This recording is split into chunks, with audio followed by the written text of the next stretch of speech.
আওয়ামী লীগ সরকারের তৈরি আইনের অধীনে নির্বাচন কমিশন গঠন এবং কমিশনারদের নিয়োগকে প্রত্যাখ্যান করছে জাতীয় নাগরিক কমিটি।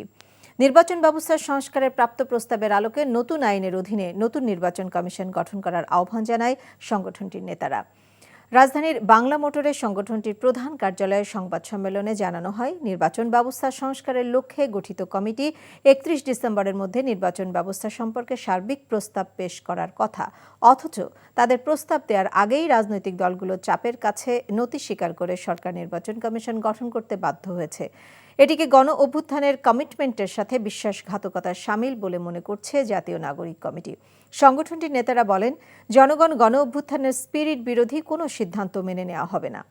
প্রাতিষ্ঠানিক সংস্কার শেষে নির্বাচনের আহ্বান জানানো হয় সংবাদ সম্মেলন থেকে।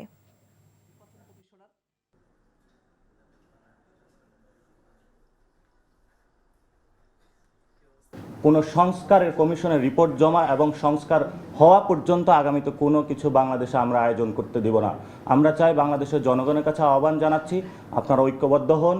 সংস্কার কমিশনের যে রিপোর্টগুলো এসেছে, জনগণের যে দাবি রয়েছে, গণ অভ্যুত্থানের যে স্পিরিট রয়েছে, সেগুলোর যদি কোনো ব্যত্যয় ঘটে তাহলে আমরা সেই আবার মাঠে ফিরে যাব এবং জনগণকে আমরা ঐক্যবদ্ধ করে জাতীয় নাগরিক কমিটি একসাথে সরকারে বর্তমান হোক, ভবিষ্যৎ হোক, গণ অভ্যুত্থানের স্পিরিটে বাইরে যারাই যাবে আমরা তাদের বিরুদ্ধে দুর্বার প্রতিরোধ আন্দোলন গড়ে তুলব।